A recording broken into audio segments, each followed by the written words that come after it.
For a great cup of joe, there's one thing you should know. Your morning brew can also be playful. Buff Boy Brewing guys make the temperature rise, and you surely feel naughty when you swallow our coffee.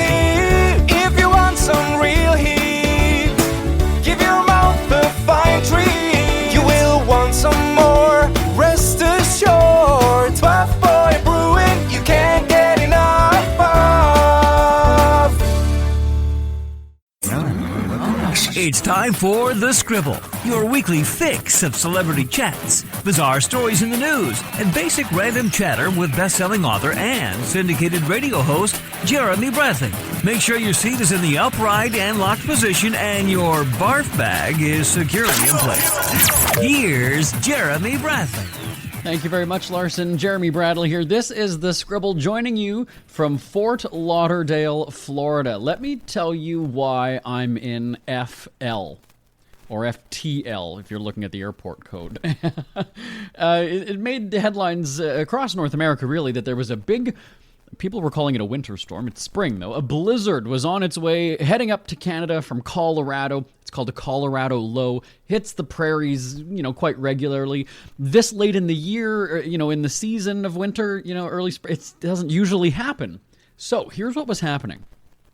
Everybody was saying, the forecasters, Environment Canada, every expert, every person who looks at maps and clouds and, pretends they know what they're talking about, went and said, this is going to be a historic blizzard. Everybody batten down the hatches. They even said, I'm not kidding you, the warning earlier in the week said, do your shopping now. You ain't going nowhere for the next few days.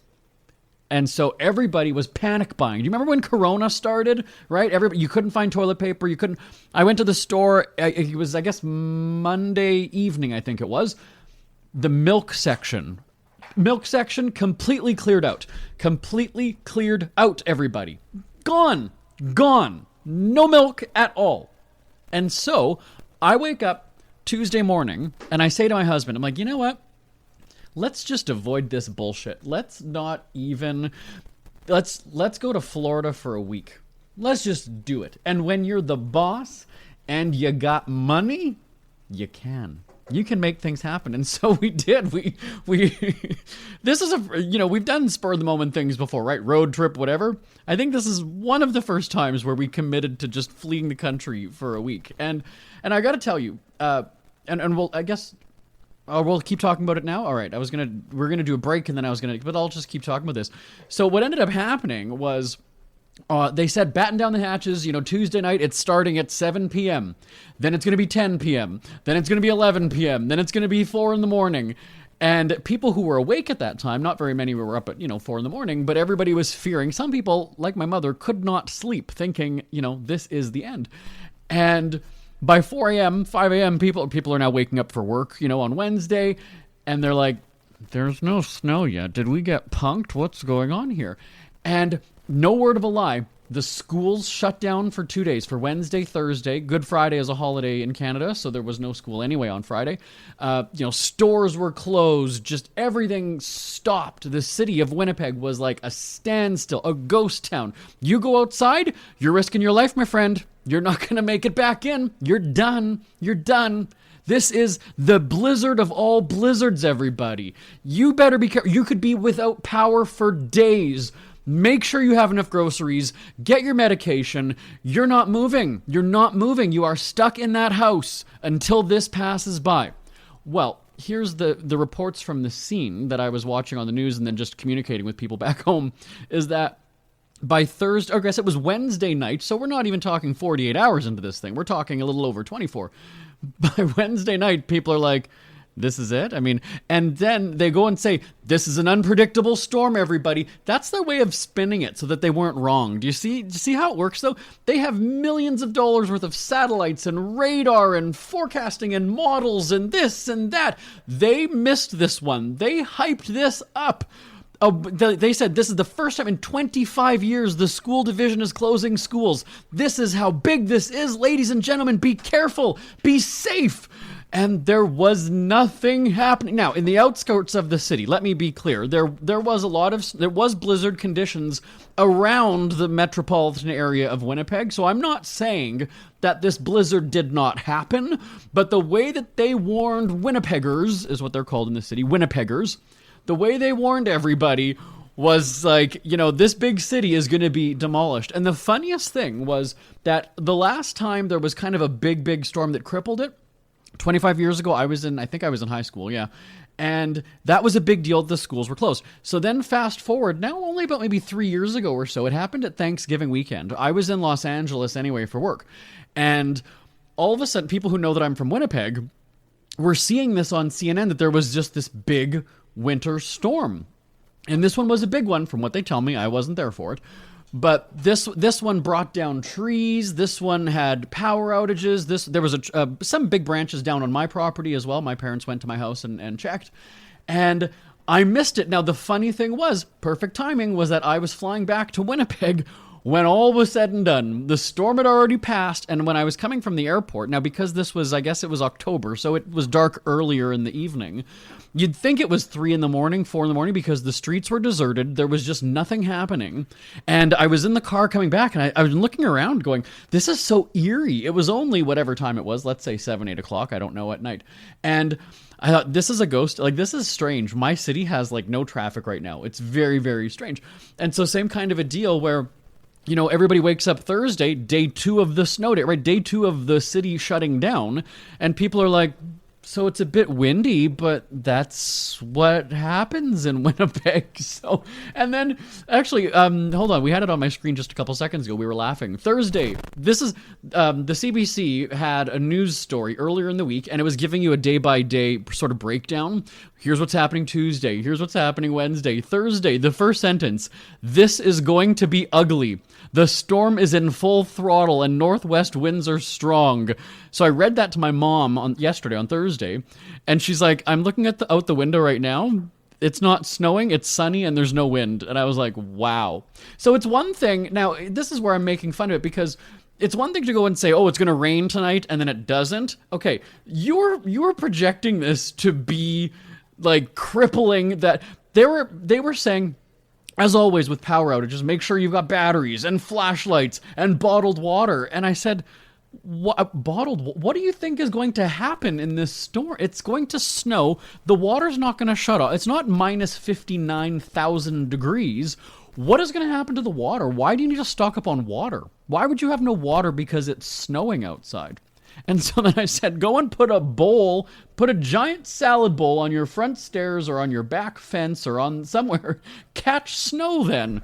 If you're that paranoid, you don't need to buy 17 cases of bottled water for a little bit of a little bit of a snow. That's kind of, so everybody, yeah, it was kind of, and now what I think is going to happen, I said the meteorologists were also the ones who were predicting corona. I think they're in cahoots with each other by telling you that, it's over now and things like that. I almost want everybody to resign. Every meteorologist who went and hyped this up and put fear in everybody. And like I said, there's always that spin. They never tell us it's an unpredictable storm before it's hitting. That's something that I want to make clear. It's unpredictable because they were wrong, and now they've got to deflect and make it look like we weren't wrong. It's just, you just don't know what's going to happen. All these satellites, all this technology, we just don't know. Gosh darn it, that storm got us, so anyway. So needless to say, point of the story, to wrap this up, we fled to Florida just because why not? It was almost like throwing a dart at a map. And I said, where do you want? We can either go to Los Angeles again, but we're there all the time. And it was a while since we visited Florida. So we just kind of were like, yeah, great. There you go. That's the beauty about not having kids. We have dogs, but the beauty of not having like kids or anything like that, I can just say to my team, yeah, send me the entertainment headlines for our celebrity entertainment headline show. Send that to me. I'll take a microphone with me. I'm good. Anybody who does podcasting knows that you can do this from, really anywhere. For the radio show, I just use the same equipment and, talking to the same microphone, talking to the same computer and everything, and just send that back to the office. And there we go. So that's why I am joining you from Fort Lauderdale this week. Now, coming up, do we have Suzanne? We went to do this show live. We're on a bit of a delay. We're on about a half-hour delay, and so I was told, because we've got a time difference here, Suzanne might not be available. So I'm going to make a call to her while you're listening to this message, and hopefully my producer Suzanne will be joining me for a discussion in just a moment. We'll be back on the Scribble right after this. This statement has not been evaluated by the Food and Drug Administration. This product is not intended to diagnose, treat, cure, or prevent any disease. No offense, but are you a little fat when you look in the mirror? How would you like to learn the secret to losing 3 to 5 pounds a week without joining the gym or going through any crazy diets? It's called Body Sculpt RX. For the last 2 decades, we've helped countless people lose thousands of pounds. And now, it's your turn. Learn how to lose weight with one simple phone call and no prescription needed. You'll see an amazing difference in a matter of days. Don't believe us? We'll offer you a risk-free money-back guarantee. So, if you're ready to start losing weight, call right now and get a free month supply with your first order of Body Sculpt RX. Call now. You have nothing to lose but the pounds. 800-459-6838. 800-459-6838. 800-459-6838. That's 800-459-6838. Listen up, guys. Are you experiencing any of the following? Fatigue, less drive, poor performance?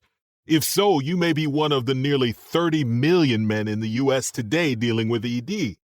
But did you know you don't have to pay hundreds for a prescription anymore? And you don't have to deal with the hassle of seeing the doctor or the embarrassment of going to the pharmacy for a certain pill. Now with one free call, you can find out how Herbal Virility Max can help you feel like a man again. For over a decade, Herbal Virility Max has helped guys just like you put a smile back on their face with improved performance and drive.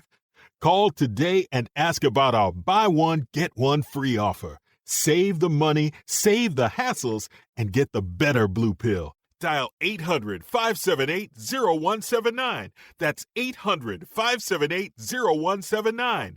800-578-0179. For a great cup of joe, there's one thing you should know. Your morning brew can also be playful. Buff Boy Brewing guys make the temperature rise. And you surely feel naughty when you swallow our coffee.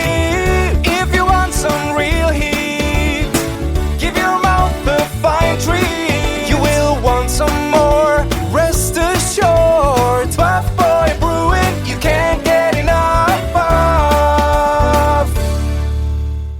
Jeremy Bradley here, back on the Scribble. It's just Jeremy Well, not just, it's only Jeremy Bradley. Our producer, Suzanne, is not answering her phone. I don't think that she's sleeping. Let me be clear. I mentioned the time zone change. She texts me at about 6:30, 6:45, 6:50 in the morning. Now, she doesn't wake me up. I'm not saying that she's everybody knows, anybody who knows me very well is fully aware that I don't sleep. My phone is on a completely different floor of our house.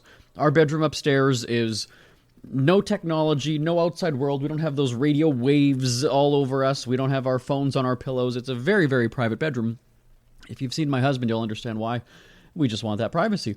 And so when I get down and I turn on, when I get downstairs and I turn on my phone, this story's going really well. Maybe we should have had her on.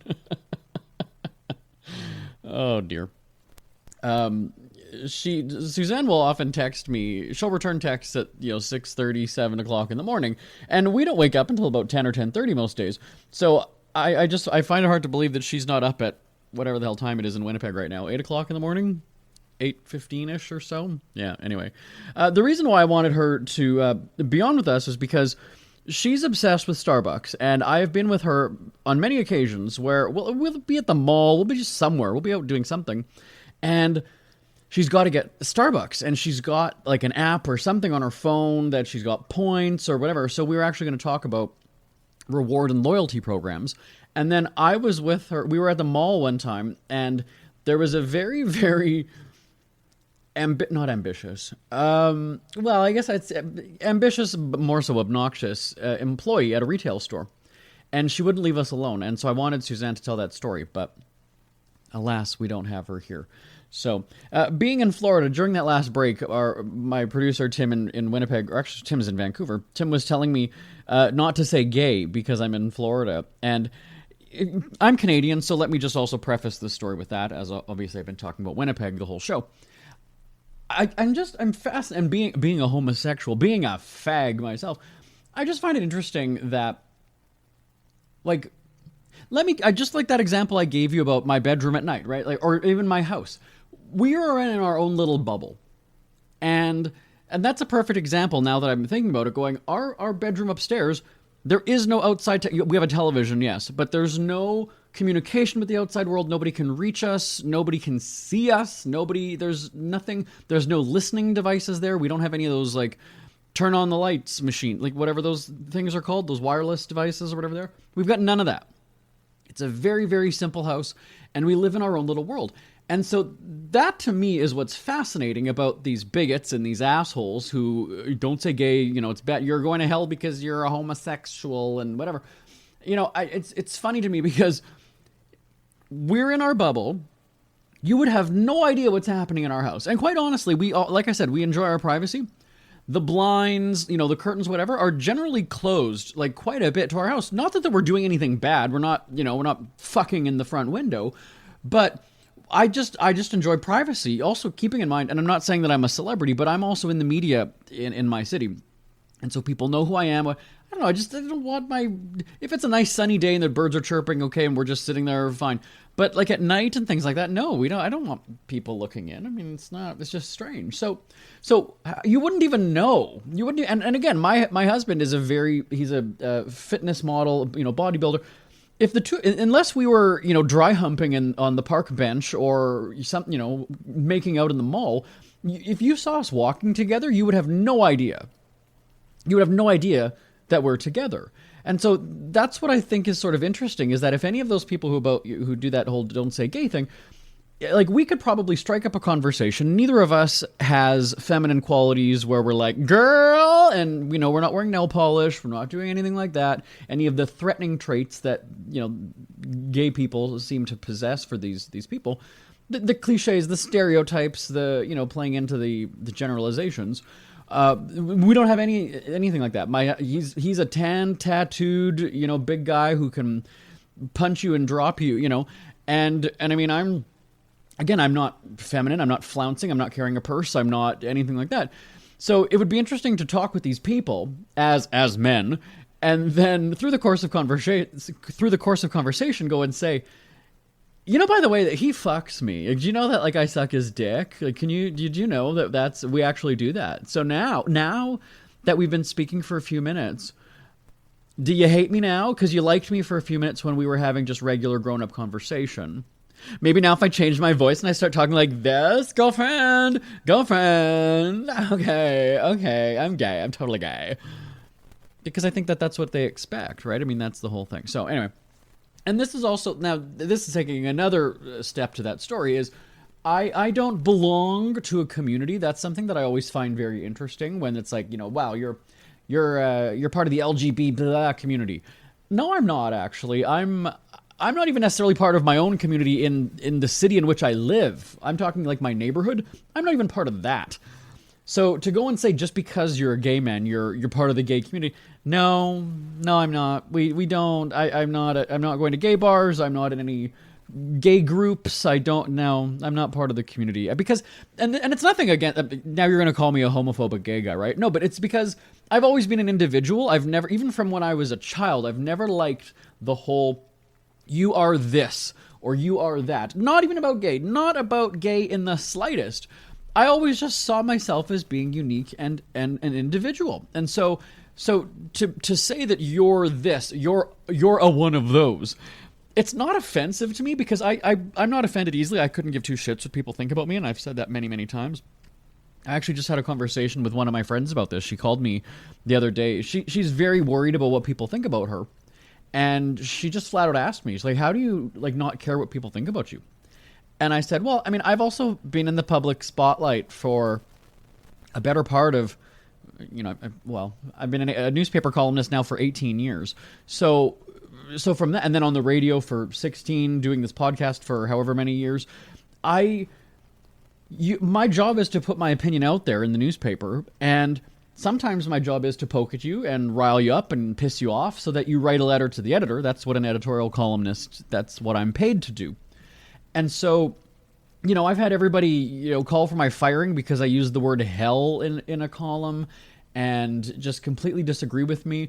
And I'm fine with that. I don't take it personally. If anything, it actually makes me look at you, in general, you as in a person, it makes me look at you and go, well, you obviously didn't have a very mature, eloquent, articulated point. If you've got to resort to name calling and slams and insults or something like that, I don't even take your point seriously. So if you call me a brainless idiot in your first sentence or two, I'm really not going to care what I'm reading for the rest of the 3-paragraph lashing that you're going to give me. I just don't. I don't know. And I don't know the secret to not caring. So tying this back into that don't say gay thing, I don't care what these people think. It doesn't, it hurts my feelings that the young kids, the people that this is affecting. But I mean, here I am in Florida, and I'll say whatever the fuck I want. Thank you very much. I realize that I'm not in my home country, which, that's also dangerous, right? You're in somebody else's turf. But I don't care. I'm just sort of like whatever. It's NMP. I got that from Will and Grace back in the day. Oh, there isn't a gay thing. NMP. It's not my problem. It's really not. If you don't like it, if you don't like what I have to say, you don't like that I hold hands with a man, you don't like, it's not my problem. I don't. And I wish, obviously we all know that we're in a very overly sensitive society. It's the snowflake generation. It's the Karens. It's the let me talk to your manager type. And I think that's kind of the issue, is that every little thing is expected to get to you, if that makes sense. Do you know what I mean? Like, it's almost like you're insulting me because you know it's going to anger me. And I see this on Twitter, too, when I tweet bachelor or bachelorette, and people fire back just with insults. And they're wanting that battle. They're wanting that back and forth. And I don't engage. I'll reply like one time just to either prove them wrong or, oh, hey, I saw what you said.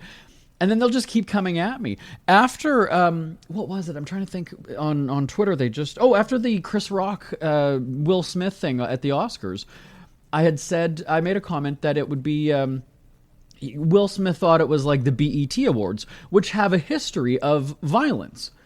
If I've covered them too. I've been there, so I know that there's violence. There's there's significant violence before a show, backstage at a show, and so I made that joke. All of a sudden, here we go. All of a sudden, I'm racist. I'm this. What did you mean by that? And I just replied to people. I said, "Do your research about the BET Awards."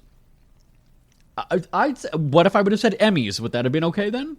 Grammys, would that have been okay? But I said BET, so they're making that connection, and suddenly I'm jumped on as being racist, and then there was one person who just was laying into, I wasn't even replying.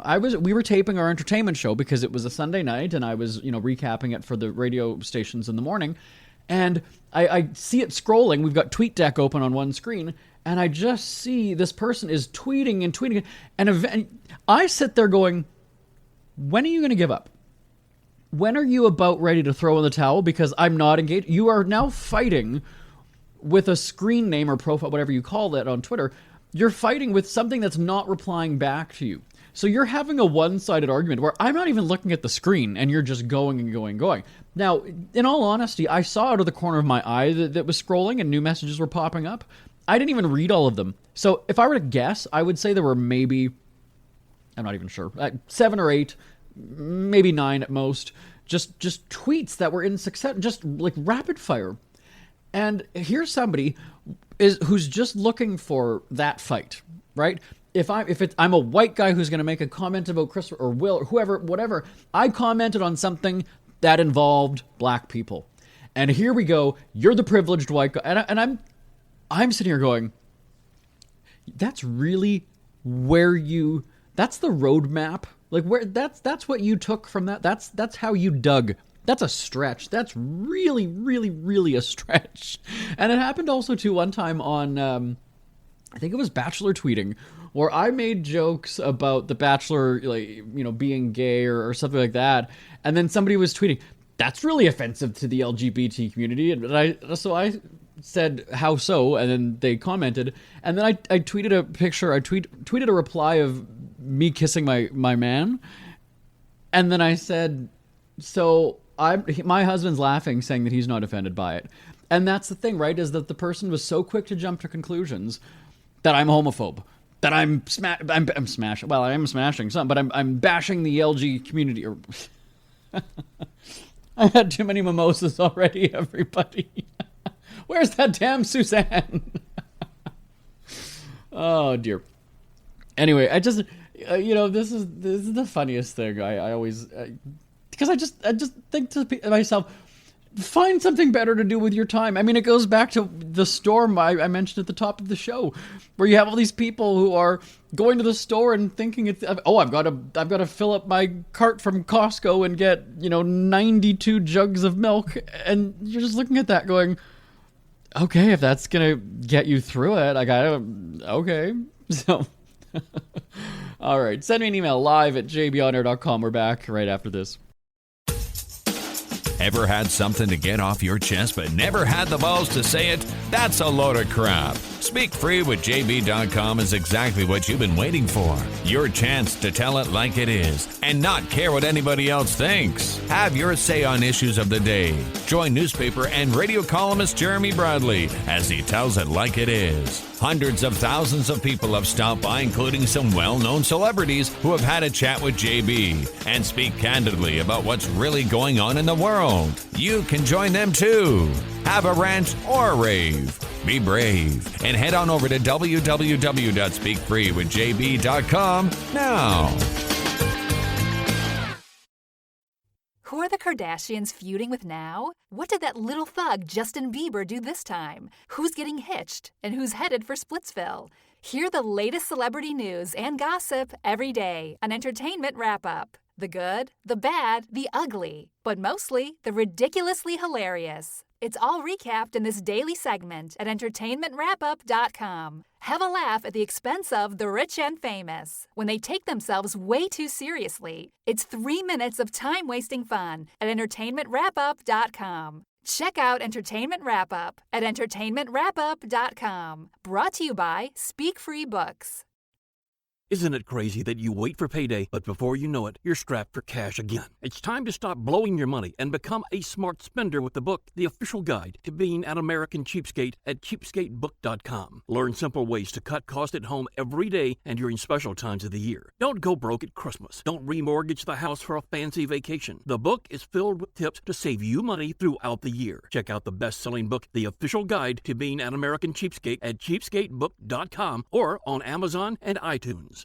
We hear you chirping. Get scribbling.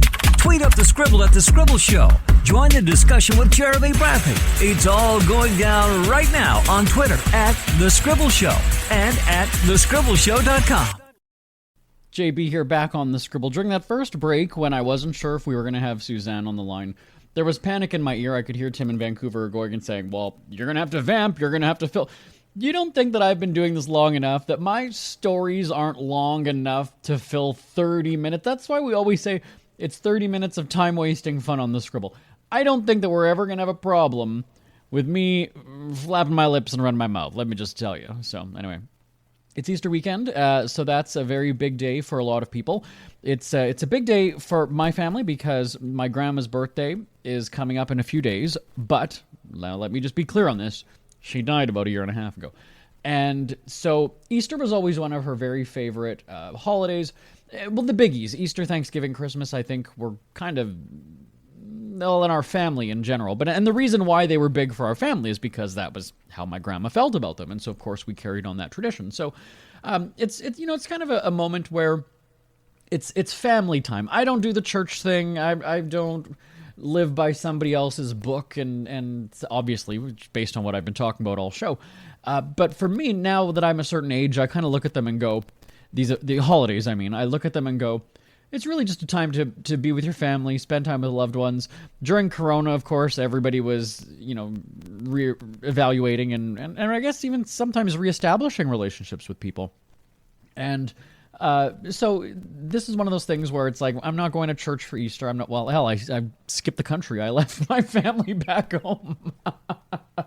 But, and I mean, in my relationship, we make the most of the moments together anyway, so it's not like I've got to go and say, let's have a special Easter. Fuck it, we're going to do whatever the hell we want here, right? We're carefree. We're still young. Even though I'm turning 40 this year, we are still young and carefree, so... Anyway, have a happy holiday weekend. Remember to listen to the Entertainment Wrap-Up, celebrity news and gossip, every weekday, except today, actually. Oh, there we go. It's every day except today, at entertainmentwrapup.com. And check out our friends at buffboybrewing.com for some international tastes with the finest roasts. That's what we say. buffboybrewing.com. And you can search them on social media, because if you like half-naked men... as I know a lot of the straight politicians do in Florida, you're going to want to follow Buff Boy Brewing. My name is Jeremy Bradley, live from Fort Lauderdale. Live at jbonair.com is the email address. Happy Easter. I'll talk to you next week. Bye-bye, everybody. Want more Scribble? Check out thescribbleshow.com for past shows, celebrity interviews, cheapskate tips, and more. That's at thescribbleshow.com and on Twitter at The Scribble Show. The Scribble is a speak-free media presentation. If you want some